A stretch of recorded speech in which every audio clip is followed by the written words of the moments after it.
제주를 흔히 삼다도라고 부릅니다. 삼다도라고 부르는 이유는 돌, 바람, 그리고 여성이 많아서 붙여진 이름이죠. 왜 여성이 더 많을까요?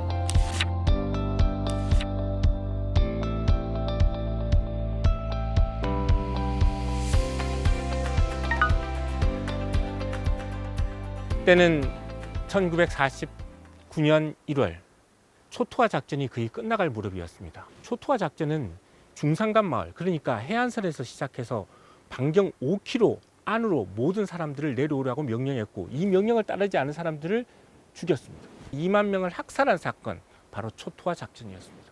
그 죽임을 당한 곳 중에 한 곳이 바로 이곳 북촌마을입니다. 사실 북촌마을은 중산간 마을이 아니기 때문에 이렇게까지 학살을 당하지 않아도 됐습니다. 그런데 그날 토벌대들이 톱을 맞추고 내려오는 길에 어디서 날라온 총을 맞아서 2명이 죽임을 당합니다. 마을 사람들은 두려움에 떨었죠. 이것 때문에 보복을 받지 않을까. 그래서 이 두 구의 시신을 수습해서 대표 8명이 토벌대를 찾아갑니다. 그렇지만 토벌대들은 대표 8명을 그 자리에서 죽여버리고 무장을 한 채 이 마을로 내려옵니다. 마을 사람들을 이곳 북촌 국민학교 운동장에 모이게 하죠. 공무원과 경찰의 가족들은 돌려보냅니다. 남아있는 600명. 토벌대들은 이제 30명씩 모아서 어디론가 데리고 갑니다. 그런데 이 사람들은 돌아오지 않죠. 11시부터 시작된 이 학살은 5시까지 이어집니다. 이렇게 600명이 죽임을 당한 사건이 바로 북촌마을 대학살입니다. 이 내용을 소설로 담은 현기영 작가의 순이삼촌. 순이삼촌은 남성일까요, 여성일까요? 그럼 이곳에서는 남성이나 여성에 상관없이 삼촌이라고 부릅니다. 순이삼촌은 그래서 여성입니다. 소설 순이삼촌은 육지로 갔던 주인공이 어느 날 나들이 차 이곳 북촌마을로 오면서 이야기가 시작됩니다. 공교롭게도 때는 12월 18일, 음력 12월 18일은 바로 북촌 대학살이 일어났던 바로 그날이었습니다. 집집마다 제사를 모시고 있었습니다. 600명의 제사를 모시는 마을. 이상하다 생각했습니다. 어떻게 이런 일이 생겼을까? 순이삼촌은 북촌 국민학교에서 죽음을 피해 도망쳤습니다.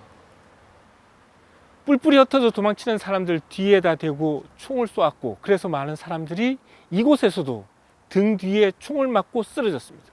순이삼촌도 쓰러졌죠. 죽은 줄 알았던 순이삼촌은 기절해서 깨어났습니다.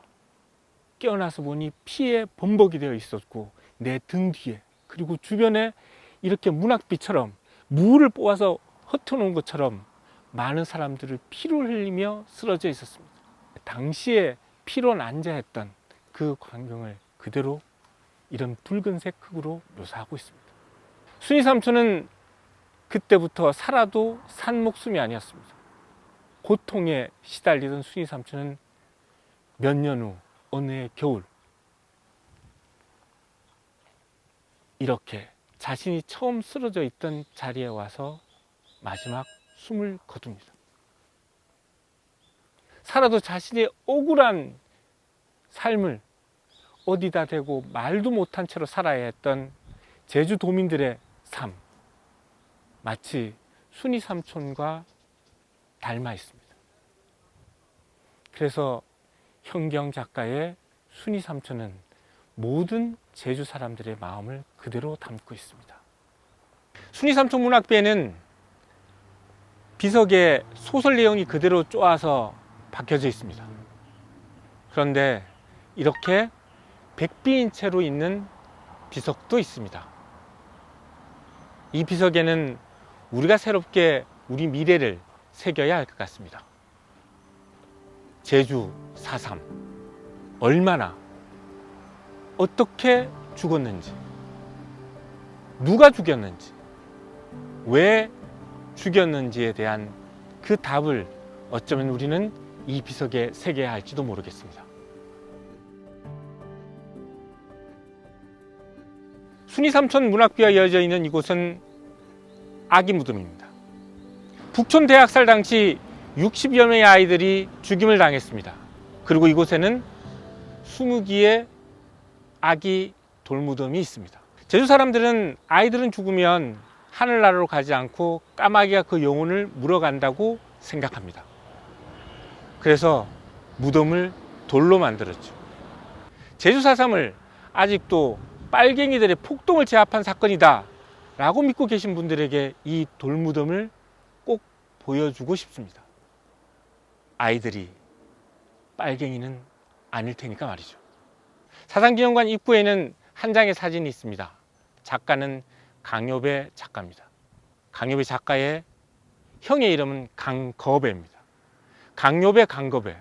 희귀한 이름을 짓게 된 아버지의 다른 마음이 있었습니다. 당시 제주 사람들은 산에서 싸웠다라는 얘기만 들어도 마을 사람들을 모았습니다.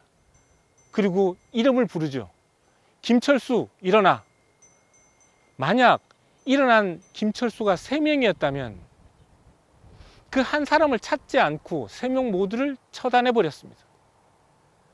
그래서 같은 이름이 생기지 않기 위해서 강요배의 아버지는 강요배, 강거배라는 희귀한 이름을 지었다고 합니다. 제주에는 이렇게 희귀한 이름을 가진 많은 사람들이 있습니다. 이 이름 속에도 제주의 아픔은 그대로 담겨져 있습니다. 이곳 서다로름 학살지는 바로 2차 집단 학살 때 130여 명이 무리 죽음을 당한 장소입니다. 제주 4.3은 1948년 시작해 금종령이 해제된 1954년까지 6년 동안 진행된 미군정에 의한 집단 학살 사건입니다. 1차 집단 학살은 미군정의 초토화 작전에서 2만 명, 2차 집단 학살은 전쟁 시기 예비검속으로 죽어간 사람들이 바로 2차 학살입니다.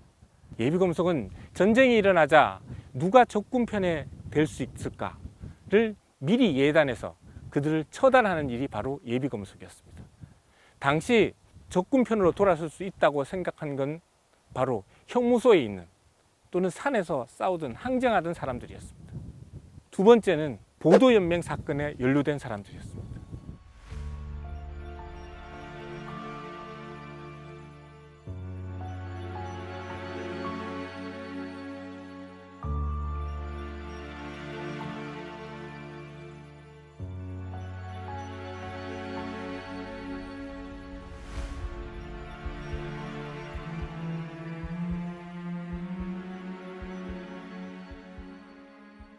때는 1950년 7월 7일 육지에서는 전쟁이 한창 진행되고 있을 그때였습니다.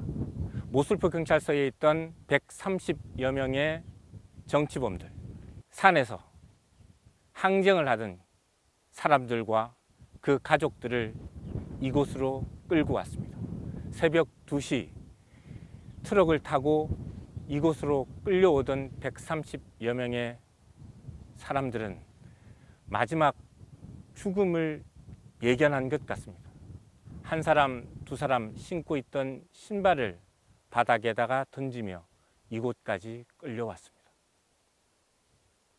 예상대로 그들은 바로 이곳 탄약고가 있던 이곳에서 죽임을 당했습니다.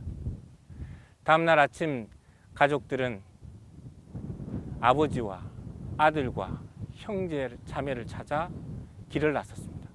신발이 발견되었고 그 다음 신발이 또 발견되었고 마지막 신발이 발견된 곳까지 왔을 때 처참한 광경을 목격해야 했습니다. 139의 시신이 이곳에 마치 멸치젓처럼 쌓여서 피로 범벅되어 있었습니다.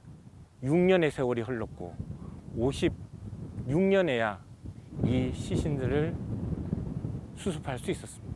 이 시신들을 수습해 백조 일손묘를 세웁니다.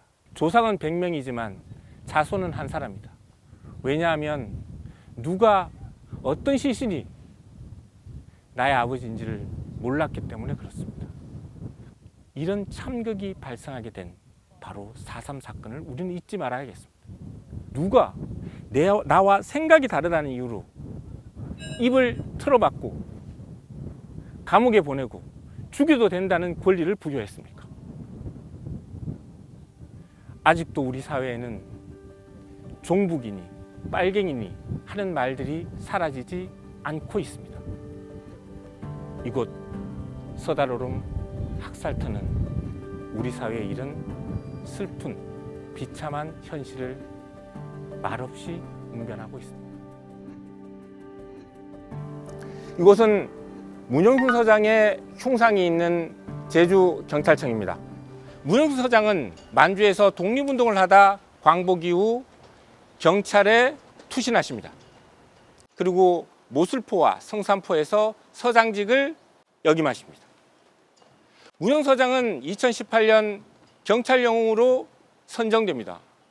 문영 서장이 경찰 영웅이 된 과정은 이렇습니다.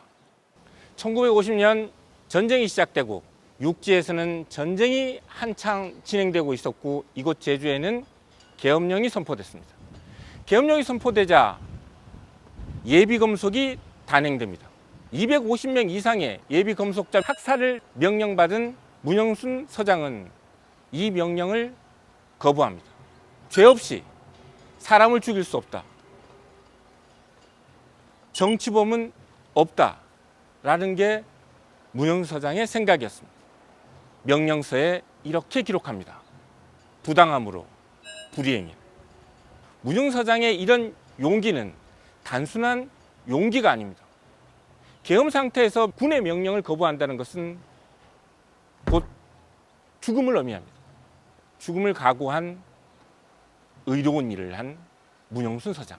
마치 신들러를 연상하게 하는 장면입니다. 문영순 서장은 그 명령을 거부했다는 이유로 좌천되고 극장에서 매표원으로 일하다가 생을 마감합니다. 이후 2005년 의로운 일을 했다는 증언이 나오고 2018년 이렇게 흉상과 함께 경찰 영웅으로 선정되게 됩니다. 부당함으로 불이행. 당시에 부당한 명령을 받았던 많은 사람들에게 그리고 지금 현재 우리에게 던지는 메시지는 무겁고도 큽니다. 당시의 명령이 부당했다는 것이 증명된 지금 그 명령을 내린 자 범죄자가 아닐까요? 계엄을 선포하고 예비검속을 단행할 것을 명령한 그 명령권자 워커 미 8군 사령관 그리고 전쟁 사령관이었던 메가더 이들에게 이제 그 책임을 물을 때가 오지 않았을까요?